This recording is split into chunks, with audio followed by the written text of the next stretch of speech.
Hello friends, मैं आपका mentor के सिंह और आज हम दूसरा टॉपिक देखेंगे। यानी कि इससे पहले की वीडियो इक्वेंसेस वाली आपको मिल गई होगी। भाई इक्वेंसेस से चीज़ समझ में आ गई होगी। यानी कि आप बाज़ार में गए अपने घर का सामान लेने, जो सबसे ज़्यादा ज़रूरत है, यानी कि आलू लेने गए या फिर कोई सब्ज़ी लेने गए और उसके साथ आपने सब्ज़ी वाले से कह दिया धनिया रख देना, मिर्ची रख देना, तो आपका क्या हो गया, फ्री में आपको सामान भी मिल गया, सस्ते सामान ढूंढ लिया और आपके घर की नीड भी पूरी हो गई। वही है इक्वेंसेस, यानी कि अभिग्रहण।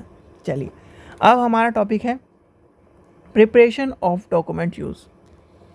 ठीक है, DSSB की तैयारी कर रहे हैं हम, लाइब्रेरी की तैयारी कर रहे हैं और आज का टॉपिक क्या है, preparation of documents for use. अब ये टॉपिक को जैसे आपने देखा होगा, जो बच्चे पढ़ रहे हैं उसका सीधे सीधे एक ही चीज़ दिमाग में क्लिक आएगी, डॉक्यूमेंट का यूज़ करना है, प्रिपरेशन करनी है, यानी कि लाइब्रेरी में। भाई आप डॉक्यूमेंट का यूज़ क्या करते हो? डॉक्यूमेंट होते क्या है? लाइब्रेरी की नज़र में किताब है डॉक्यूमेंट, जर्नल्स है, CD है, जो भी चीज़ें लाइब्रेरी में हैं वो सारे डॉक्यूमेंट है, चाहे वो पेपर यानी डिजिटल फॉर्म में हो, चाहे वो किस फॉर्म में हो, बुक के फॉर्म में हो, तो वो कहलाएगी डॉक्यूमेंट। और डॉक्यूमेंट का यूज़ क्या है लाइब्रेरी में, यानी कि यूज़ क्या है डॉक्यूमेंट फॉर यूज़, बताइए। डॉक्यूमेंट का यूज़ है ज्ञान को बढ़ाने के लिए, यानी कि प्रिपरेशन किसकी करी जाती है, डॉक्यूमेंट के। टॉपिक क्या है, preparation of documents for use. Hindi में क्या कहेंगे बताइए, आप बताइए क्या कहेंगे? तो उसे कहेंगे सीधे सीधे, अगर हम लेके चले उपयोग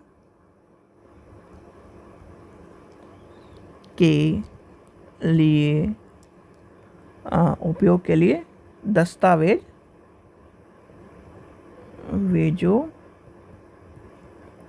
की तैयारी। भाई मुझे जितनी हिंदी मतलब ट्रांसलेशन आता है मैं उसी हिसाब से आपको बता दिया, और आप गूगल के दुनिया में हो तो आप देख सकते हो ट्रांसलेट करके। चलिए, अब उपयोग के लिए दस्तावेज, यानी कि उपयोग किसके लिए, हमें ज्ञान की प्राप्ति करनी है। यानी कि सबसे पहला हमारा टॉपिक आता है क्या करना है, ज्ञान को प्राप्त करना है। ठीक है, अब ज्ञान को प्राप्त करने के लिए क्या डॉक्यूमेंट चाहिए, यानी कि आपकी लाइब्रेरी में ज्ञान को प्राप्त करने के लिए, यानी कि पाठक के ज्ञान को प्राप्त करने के लिए हमें वो दस्तावेज रखने होंगे, यानी कि उन दस्तावेजों की तैयारी करनी होगी, उन दस्तावेजों को हमें पाठक तक पहुंचाना होगा, उन दस्तावेजों को लाइब्रेरी में लाना होगा जो कि पाठक की ज़रूरत की चीज़ हैं।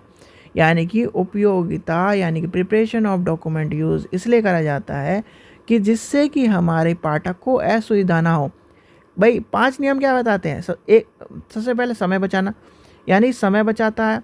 पाठक उपयोगी हो, यानी कि पुस्तक पाठक को मिले और फिर पाठक पुस्तक के पास पहुंच जाए, समय बच जाए।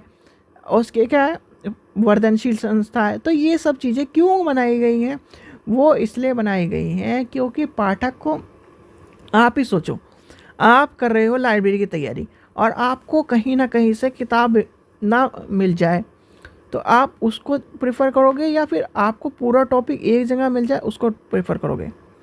भाई पूरा टॉपिक एक जगह मिल जाए वही तो प्रेफर करोगे।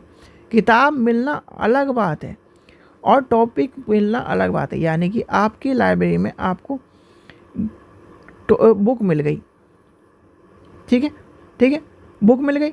अब वही चीज़ दूसरी लाइब्रेरी में बुक के साथ साथ आपको डिजिटल फॉर्म में मिल रही है, तो आपका क्या रिएक्शन होगा, वहाँ जाना पसंद करोगे? तो यही होता है प्रिपरेशन ऑफ डॉक्यूमेंट, यानी कि सामान को परोसना, एक तरह से खाने को परोसना। अब पाठक के सामने क्या है, लाइब्रेरी को क्या करना है, प्रदर्शित करना कि हमारे लाइब्रेरी में दस्तावेजों की तैयारी किस लिए करी जा रही है, कि जिससे बच्चा लाइब्रेरी की तरफ खींचे और लाइब्रेरी रेवेन्यू जनरेट हो, लाइब्रेरी को के पास बच्चे आए, लाइब्रेरी में बच्चे पढ़ें। यानी कि पाठक को लाइब्रेरी को खींचने के लिए इन सब चीज़ों को, दस्तावेजों को तैयार करें, यानी प्रिपरेशन ऑफ डॉक्यूमेंट होता है। जैसे कि आप मान लीजिए, देखिए आप कहीं कपड़े लेने जाते हो, कपड़े लेने वाले की दुकान के बाहर इतने अच्छे अच्छे कपड़े टंगे रहते हो, जैसे साड़ी की दुकान है तो साड़ी बाहर बहुत अच्छी टंगी रहेंगी, शर्ट है बहुत अच्छी टंगी रहेगी, पैंट है बहुत अच्छी टंगी रहेगी। क्यों टंगी रहती है? क्योंकि वो अपने दुकान को अट्रैक्टिव बनाने के लिए, अपनी दुकान को बाहर से अच्छा दिखाने के लिए कि हमारे पास ये सामान है, वो इसलिए रखता है। ऐसे ही हमारे प्रिपरेशन करी जाती है डॉक्यूमेंट को, यानी डॉक्यूमेंटेशन क्या है? प्रिपरेशन ऑफ डॉक्यूमेंट यूज़ इसलिए होते हैं कि डॉक्यूमेंट को हम, जिससे पाठक हमारे तरफ खिंच सके, हमारे पास आ सके, सिर्फ और सिर्फ यही रीज़न होता है। और डॉक्यूमेंट आपको पता ही है, डॉक्यूमेंटेशन कौन कौन से अगर टाइप में लेके चले तो यानी कि रीज़न लेके चलें या डॉक्यूमेंटेशन के, तो क्या है भाई? सीधे सीधे डॉक्यूमेंटेशन के रीज़न तो हमें पढ़ने नहीं है, प्रिपरेशन भी नहीं पढ़नी, उसके टाइप भी नहीं पढ़ने, हमें सिर्फ इसमें यही पढ़ना था, क्या उसके दस्तावेज क्यों करा जाता है, किस लिए तैयार किया जाता है, कैसे तैयार किया जाता है। तैयार करने की प्रक्रिया आपको पता ही है भाई, कि उसमें इन्फॉर्मेशन को इस तरह से परोसा जाए, यानी कि इन्फॉर्मेशन को इस तरह से दिखाया जाए लाइब्रेरी में कि जिससे कि पाठक को सारी सुविधा प्राप्त हो सके। यानी कि सीधे सीधे घूम फिर के वही बात आ जाएगी, कान यानी खरबूजा चाकू पर गिरे या चाकू खरबूजे पर गिरे, कटना खरबूजा। ये ऐसे ही लाइब्रेरी में पाठक की सुविधा के लिए कुछ भी करके पाठक को हमें खुश रखना है, कुछ भी करके हमें पाठक को सारा ज्ञान प्राप्त कराना है, कुछ भी करके हमें पाठक के हाथ में वो किताब देनी है जो पाठक चाहता है। ठीक है बच्चों, ये है सीधे सीधे सिंपल सा छोटा सा टॉपिक। ठीक है बच्चों, चलिए आशा करता हूँ आपको वीडियो पसंद आई। वीडियो पसंद आई तो लाइक करें, चैनल को सब्सक्राइब करें और वीडियो को ज़्यादा से ज़्यादा शेयर करें। रितु मैडम की क्लास यानी कि मैराथन वाली क्लास ज़रूर देख लेना, उसमें DSSB के सारे पेपर मिलेंगे, या तो आज मिल जाए आपको या फिर वो कल मिलेगी। ठीक है बच्चों, चलिए, थैंक यू।